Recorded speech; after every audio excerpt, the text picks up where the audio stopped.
Hello everyone, what is happening? And welcome back to another video here at Most Amazing Top 10. I'm sure many of you have seen shows where they're trying to detect ghosts or any sort of paranormal activity, but for these two people it was their actual lives and professions. Ed and Lorraine Warren were big paranormal investigators and authors who are linked to quite big cases of hauntings. Edward was a World War II Navy veteran who then taught himself how to become a demonologist, and Lorraine claims to be a clairvoyant, which means she can gain information about a place or person or thing using extrasensory perception, and she's also a light trance medium. I mean, I don't know what that means, but it sounds impressive. As per every video, guys, give this one a thumbs up and subscribe to the channel as well if you haven't already, and also check out Top 10 Hindi as well if you like paranormal content, because there's a lot of it there, plus there are subtitles. So I've given you the backstory, let's explore the cases. This is the top 10 scary cases investigated by Ed and Lorraine Warren. Starting us off with number 10 is the Perron family haunting. Why do all family hauntings start with them moving to a new house? I feel like that's the starting point of every horror film I've ever seen. But anyway, this case revolves around Roger and Carolyn Perron, who moved with their 5 daughters to a new home in Harrisville, Rhode Island. However, what they didn't know before moving in were the horrible things that took place in the house before they moved. 8 generations of the same family lived and died in that house, and the worst spirit there was called Bathsheba Sherman, who lived there with her 4 kids, 3 of which died in that house. These deaths caused a lot of suspicion to circulate around Sherman,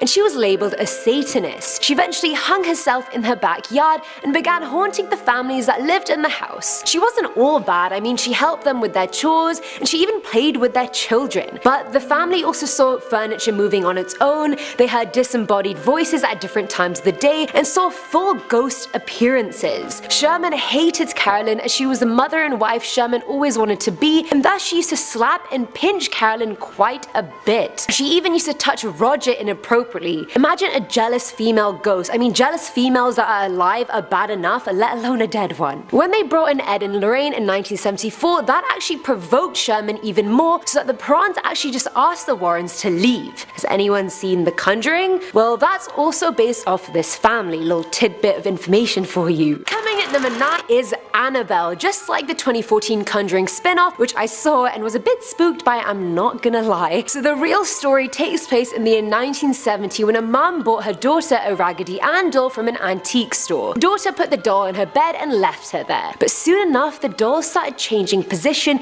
and initially they thought it was because the bed was being nudged or whatever the hell, but they soon changed their minds. The doll made itself even more at home, changing rooms even, and leaving notes around the house which read "Help Lou" and "Help me." They lived in a home with other people, and the doll even strangled one of the housemates' fiancés in bed. The last straw was when they came home one night to discover the doll covered in blood. Whose blood? I have no clue, let's just not think about it or talk about it. The duo called an expert who told them the spirit of the doll was called Annabelle, and she was a 7-year-old girl that was murdered years beforehand and was just left to rot in a field where the apartment now was. I want to say apartment, but it's probably like a very old house sort of thing. The spirit told the expert medium it wanted to stay and be loved by the family, so the housemates just let it be, not knowing that there was no little girl at all, and it was in fact a demon with behavioral problems. They called on the Warrens to investigate, and they concluded the doll was possessed by a demonic presence. Well, yeah, no shit. They performed a blessing at the house and then took the doll from them, and it's still in their occult museum to this day. At number 8, we have the Smurl haunting. This one centers around Janet and Jack Smurl and is also the basis of a film and some books, all titled The Haunted. Very appropriate. For 13 years, the Smurls experienced a series of hauntings. Strange markings would appear on their walls, television burst into flames, the spirits actually threw their dog into a wall,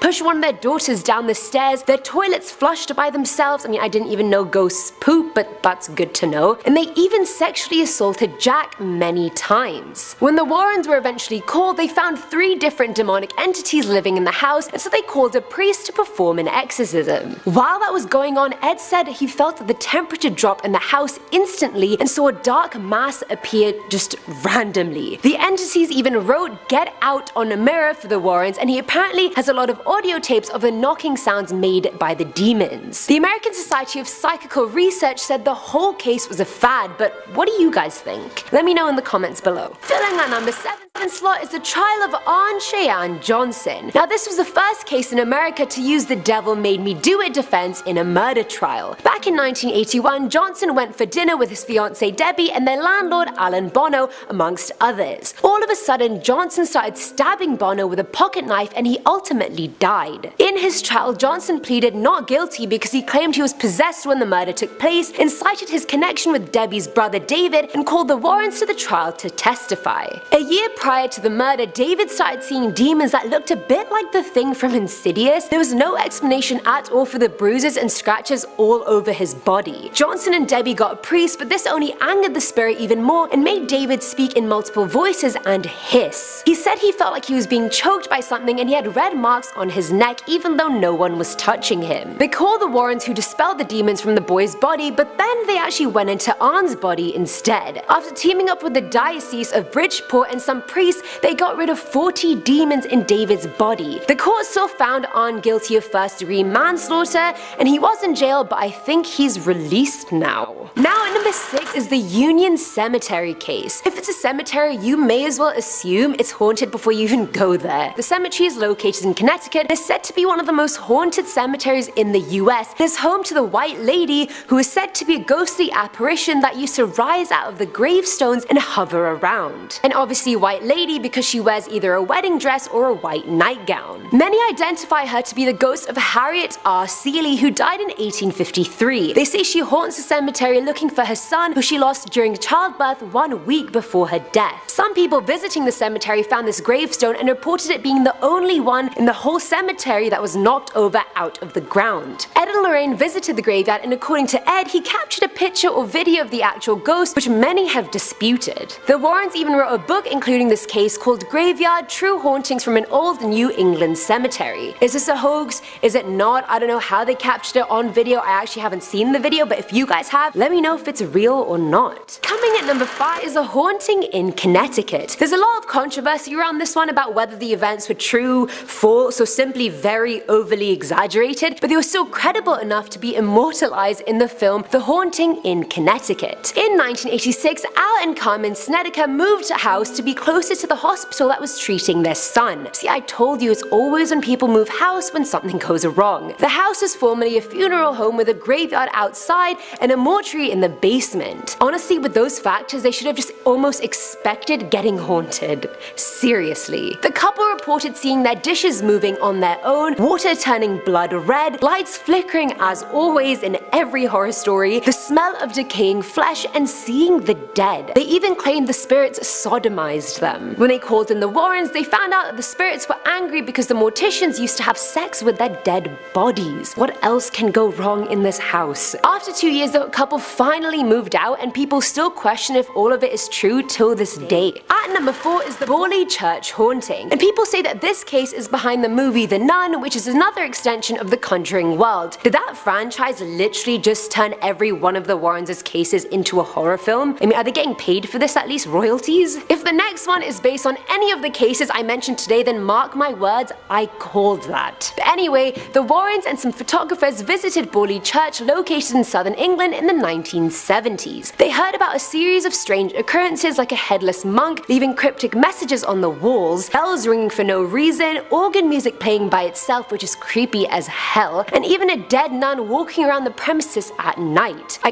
This is giving me goosebumps just thinking about it and talking about it. They ended up finding the ghost of a nun who was buried alive in the brick walls of the church because she was having an affair with one of the monks. That's a harsh punishment. They apparently caught the ghost of this nun praying on their camera. I didn't even watch the movie The Nun because Valak's face was scary enough. I don't need to sit through an hour and a half of jump scares with her face in it. Filling in our number 3 slot is the demonic werewolf. This case took place in Essex and centers around Bill Ramsey. Now, by the age of 9, Bill was already showing demonically possessed werewolf tendencies, whatever those look like. He used to try and bite his family before having seizures, and he was also endowed with impossible superhuman strength to the point he managed to rip out a post right from its concrete dwellings. At the age of 9, that is a feat. After this, he grew up, got married, had a few kids, and nothing was out of the ordinary until he started having nightmares and waking up to the panting of an animal, which he soon realized was actually coming from himself. He even admitted himself himself into an institution after he started craving blood, showing symptoms of rage like baring his teeth, curling his hands into claws,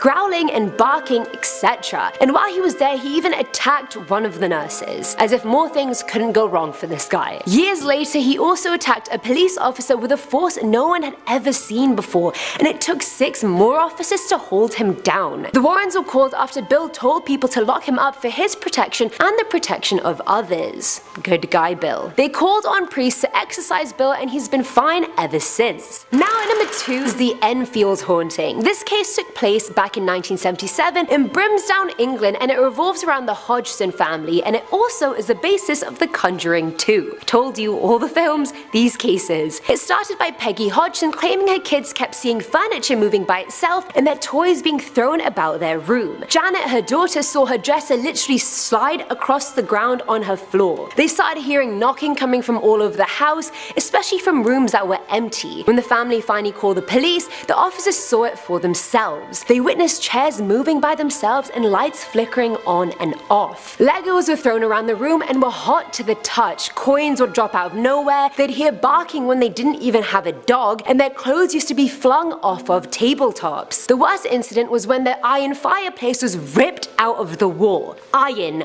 ripped out of the wall, people. A lot of people didn't believe them, but when the Warrens showed up, they felt a demonic presence instantly. However, unlike the movie, they never performed an exorcism or anything like that. 2 years later, the hauntings mysteriously just stopped, and thank God. I don't even know how they still continued living in that area. I would move house straight away. And finally, at number 1 is the Amityville case, also known as the American Murder House. And this is at our final spot because it's probably their most famous case ever, and it's also the basis of the franchise of movies called the Amityville Horror. So this case is about the Lutz family who lived in Amityville, Long Island for a total of 28 days. I mean, hence the name of the case. I mean, it's pretty straightforward. A year prior to the Lutz moving there, it was home to the DeFeo family. In November 1974, one early morning, 23-year-old Ronald DeFeo Jr., who was one of the children, went around his house from room to room and shot both his parents to death and then killed 4 of his siblings as well. He claimed he kept on hearing voices in the house telling him to murder his siblings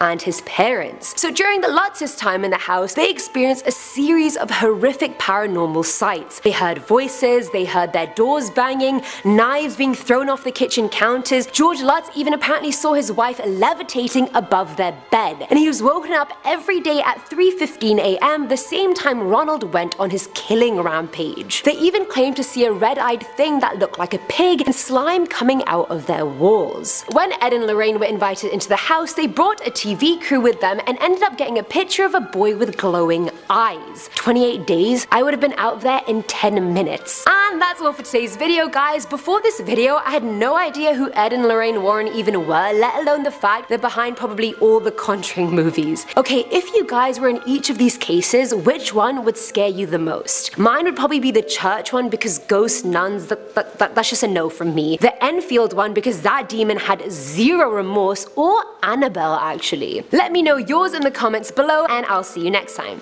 Bye!